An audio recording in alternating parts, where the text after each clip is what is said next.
दोस्तों, भारत को गुलामी की बेड़ियों से आजाद करवाने में कई क्रांतिकारियों ने अपना पूरा जीवन बलिदान कर दिया था। इन क्रांतिकारियों ने अंग्रेजों का जीना हराम कर दिया था।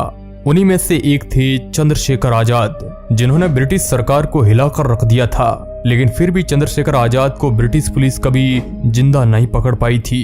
उनका कहना था कि दुश्मन की गोलियों का सामना हम करेंगे, आजाद ही हैं और आजाद ही रहेंगे। दोस्तों, वो चंद्रशेखर आजाद थे जिन्होंने देश की आजादी के लिए अपना पूरा जीवन बलिदान दे दिया, लेकिन कभी भी दिखावा नहीं किया था। ये बात आपको हैरान कर देने वाली है कि चंद्रशेखर आजाद कभी भी अपना फोटो नहीं खिंचवाते थे, क्योंकि चंद्रशेखर आजाद को यह डर लगा रहता था कि अगर उनकी फोटो अंग्रेजों के हाथ लग गई तो उनके ये देश की आजादी का मिशन असफल हो जाएगा। अभी जो आप ये तस्वीर देख पा रहे हैं, ये मात्र एक तस्वीर है जो चंद्रशेखर के दोस्त मास्टर रुद्र नारायण ने चुपके से खींची थी। लेकिन दोस्तों, एक गद्दार ने देश के लिए मर मिटने वाले इस क्रांतिकारी को मुखबरी करके पकड़वा दिया था। तो चलिए दोस्तों, आज की इस वीडियो रिपोर्ट में चंद्रशेखर आजाद की कहानी को जानते हैं। आखिर कैसे वो अपनी अंतिम सांस तक ब्रिटिश पुलिस के हाथ नहीं लग पाए थे। तो हेलो एंड नमस्कार दोस्तों, मैं हूं आपका दोस्त सुरेश सांचोरी और आप हिस्ट्री टेलीविजन यूट्यूब चैनल देख रहे हैं। दोस्तों, तारीख थी 23 जुलाई 1906। मध्य प्रदेश के झाबुआ जिले के भाबरा गांव में एक बच्चे का जन्म होता है। नाम था चंद्रशेखर तिवारी। चंद्रशेखर तिवारी शुरुआत में ही पढ़ाई में काफी अच्छे हुआ करते थे। साथ ही शरीर में वो काफी हट्टे कट्टे होने की वजह से उन्हें तीरंदाजी का भी काफी शौक था। लेकिन चंद्रशेखर तिवारी को गांव में रहकर लक्ष्यहीन जीवन जीना अच्छा नहीं लग रहा था। इसके बाद चंद्रशेखर तिवारी निकल पड़े थे अपने घर से मुंबई की ओर, जहां उन्होंने बंदरगाह पर जहाज की पेंटिंग करने का काम शुरू किया।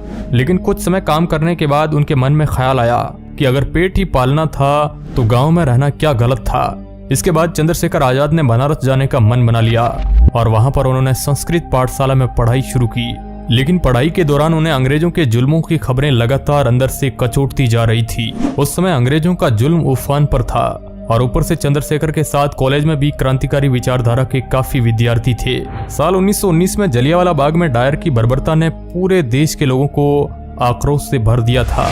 चंद्रशेखर आजाद पढ़ तो संस्कृत पाठशाला में रहे थे, लेकिन उनका मन अंग्रेजों की जुल्मकारी नीतियों से परेशान हो चुका था और साल 1920 में गांधी जी ने अंग्रेजों के खिलाफ असहयोग आंदोलन छेड़ दिया और ये मौका देखकर चंद्रशेखर आजाद ने भी असहयोग आंदोलन में कूदने का मन बना लिया। गांधी जी के असहयोग आंदोलन में चंद्रशेखर आजाद जब कॉलेज के अंदर धरना प्रदर्शन कर रहे थे और इस बात की खबर अंग्रेजों को लग जाती है तो कुछ ही देर में ताबड़तोड़ वहां पर ब्रिटिश पुलिस आ जाती है और इन विद्यार्थियों को गिरफ्तार कर लेती है। चंद्रशेखर के अलावा बाकी सभी स्टूडेंट क्रांतिकारी उम्र में काफी बड़े थे। उन सभी को कठोर कारावास की सजा सुना दी गई।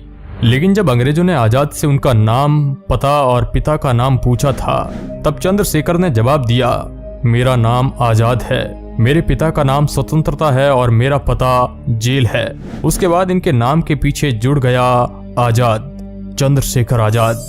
लेकिन उस समय चंद्रशेखर मात्र 14 साल के थे, इसलिए उन्हें किसी कठोर कारावास की जगह 15 बेतों की सजा सुना दी थी, जिसमें ये बेत इतनी जोर से मारे जाते थे कि सामने वाले की चमड़ी उतर जाती थी, यहाँ तक कि शरीर का मांस भी फट जाता था। लेकिन चंद्रशेखर के आजादी के सपने के आगे ये सजा कुछ नहीं थी।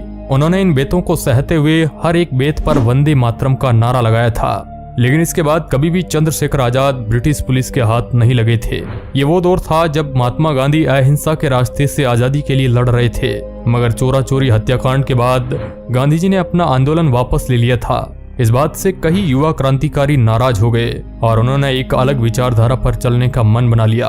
उन्हीं युवा क्रांतिकारियों में से एक थे चंद्रशेखर आजाद। इसके बाद चंद्रशेखर आजाद हिंदुस्तान रिपब्लिकन एसोसिएशन संगठन में शामिल हो गए, जो क्रांतिकारियों का ही एक संगठन था। मगर उस समय चंद्रशेखर आजाद की आर्थिक स्थिति भी ठीक नहीं थी। लेकिन आजाद को चिंता ये नहीं थी, बल्कि आजाद को चिंता थी भारत माता की। इसके बाद साल आता है 1925 का। तारीख थी 9 अगस्त। चंद्रशेखर आजाद और उनके साथी क्रांतिकारियों ने अंग्रेजों की एक ट्रेन में मौजूद खजाने को लूटने का प्लान बनाया। 8 डाउन पैसेंजर गाड़ी के दूसरे दर्जे के डिब्बे में चंद्रशेखर के 4 साथी क्रांतिकारी सवार थे। उन्हें यह काम दिया गया था कि उन्हें निश्चित स्थान पर जंजीर को खींचकर ट्रेन को रुकवा देना है और बाकी के लोग चंद्रशेखर आजाद के साथ उसी ट्रेन के तीसरे दर्जे के डिब्बे में सवार थे।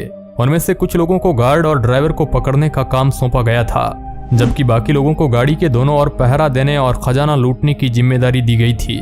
जिस समय ट्रेन की जंजीर खींची गई तब लगभग अंधेरा हो गया था। गार्ड और ड्राइवर को पेट के बल लिटा दिया गया और तिजोरी को ट्रेन से नीचे गिरा दिया गया। तिजोरी काफी वजन में भारी और मजबूत होने की वजह से उसे हथौड़ी के जरिए तोड़ा गया। तिजोरी भी अशफाक उल्लाह के हथौड़े की मार के आगे ज्यादा देर तक नहीं टिक पाई थी। इस तरह इन क्रांतिकारियों ने मिलकर अंग्रेजों के उस खजाने से भरी ट्रेन को लूट लिया था। काकोरी ट्रेन डकैती में आजाद को छोड़कर सभी क्रांतिकारी पकड़े गए, लेकिन चंद्रशेखर आजाद बच निकलने में कामयाब हो गए। इतनी बड़ी ट्रेन डकैती से ब्रिटिश सरकार बौखला गई थी। इसके बाद चारों तरफ क्रांतिकारियों को ढूंढने की धरपकड़ तेज कर दी गई। गुप्तचर विभाग के लोग सजग होकर उन सभी लोगों पर निगरानी रखने लगे जिन पर क्रांतिकारी होने का शक था। करीब 47 दिन बाद उत्तर प्रदेश के कई स्थानों पर छापे मारकर क्रांतिकारियों को गिरफ्तार किया गया। इनमें से 4 लोगों को फांसी पर चढ़ा दिया गया, 4 को काला पानी में उम्र कैद की सजा सुना दी गई और बाकी 17 लोगों को लंबी कैद की सजा सुना दी गई। सिर्फ चंद्रशेखर आजाद और कुंदन लाल ही पुलिस के हाथ नहीं लगे थे। आजाद को ब्रिटिश पुलिस कभी भी जीवित नहीं पकड़ पाई। दोस्तों, साल 1928 में भगत सिंह को गिरफ्तार होने से आजाद ने बचा लिया था। दरअसल 1928 में जब भगत सिंह ने पुलिस अधिकारी जेपी सैंडर्स की हत्या की थी, इसके बाद मौके पर कई पुलिस वाले आ गए थे। उनसे बचने के लिए जब भगत सिंह और राजगुरु डीएवी कॉलेज के हॉस्टल की ओर आगे भाग रहे थे, तो इनके पीछे एक पुलिस हवलदार चानन सिंह उन्हें पकड़ने के लिए बहुत तेजी से भाग रहा था। हॉस्टल से सारा नजारा देख रहे चंद्रशेखर आजाद को ये अंदाजा हो गया था कि भगत सिंह और राजगुरु की पिस्तौल में अब गोली नहीं बची है और इनके पीछे फासला भी कम है। हवलदार चानन सिंह भागता हुआ उनके नजदीक पहुंचता, उससे पहले ही चंद्रशेखर आजाद ने उनकी जांघ पर गोली चला दी और वो वहीं पर गिर पड़े और बाद में ज्यादा खून निकल जाने से उनकी मौत हो गई। अंग्रेज पुलिस वालों के नाक के नीचे इस तरह एक हवलदार और पुलिस अधिकारी को मारने की घटना ब्रिटिश सरकार को हजम नहीं हो रही थी। इसके बाद ब्रिटिश पुलिस इनके पीछे हाथ धोकर पड़ गई थी, लेकिन ये क्रांतिकारी यहाँ से भी फरार होने में कामयाब रहे। चारों तरफ अंग्रेजों के बीच इन क्रांतिकारियों को पकड़ने को लेकर माहौल गरमाया हुआ था। इसके बाद असेंबली में बम कांड के बाद भगत सिंह अपने आप को अंग्रेजों के हवाले कर देते हैं। इस बात से चंद्रशेखर आजाद काफी दुखी हुए थे। भगत सिंह को छुड़ाने के लिए चंद्रशेखर आजाद ने कई प्रयास किए। उन्होंने इसके लिए नेहरू जी से भी मुलाकात की। फिर 27 फरवरी 1931 के दिन चंद्रशेखर आजाद नेहरू जी से मिलने आनंद भवन पहुंचे थे। चंद्रशेखर आजाद ने नेहरू जी से पूछा कि आजादी के बाद भी इन क्रांतिकारियों पर ये मुकदमे चलते रहेंगे या इन्हें माफ कर दिया जाएगा। इसके जवाब में नेहरू जी ने कहा कि नहीं, ये बाद में भी चलते ही रहेंगे। इसके अलावा भी कुछ बातचीत होती है। इस मुलाकात के बाद चंद्रशेखर आजाद अल्फ्रेड पार्क में चले जाते हैं। यहाँ पर आकर वे अपने क्रांतिकारी मित्र सुखदेव राज से मुलाकात करते हैं, लेकिन तब तक चंद्रशेखर आजाद की पहले से ही मुखबरी हो चुकी थी। आजाद की आदत थी कि जब भी उनका कोई ऐसा साथी पकड़ा जाता जो उन्हें या उनके रहने के स्थान को जानता था, तो वे अपने रहने की जगह तुरंत बदल लेते थे और जरूरत पड़ने पर अपना शहर भी बदल लेते थे। शायद इसी वजह से कई लोगों द्वारा उनके मुखबरी होने के बावजूद भी उन्हें कई सालों तक अंग्रेजी सरकार ढूंढ नहीं पाई थी। जैसे ही वो उस दिन पार्क में बातें कर ही रहे थे कि तभी वहां पर पुलिस वालों की एक गाड़ी आकर रुकती है। गाड़ी को देखकर चंद्रशेखर आजाद को गड़बड़ होने का अंदाजा हो गया था। इसके बाद एक गोरा अफसर गाड़ी से उतरकर पिस्तौल दिखाकर इनसे पूछता है कि तुम लोग कौन हो और यहाँ पर क्या कर रहे हो।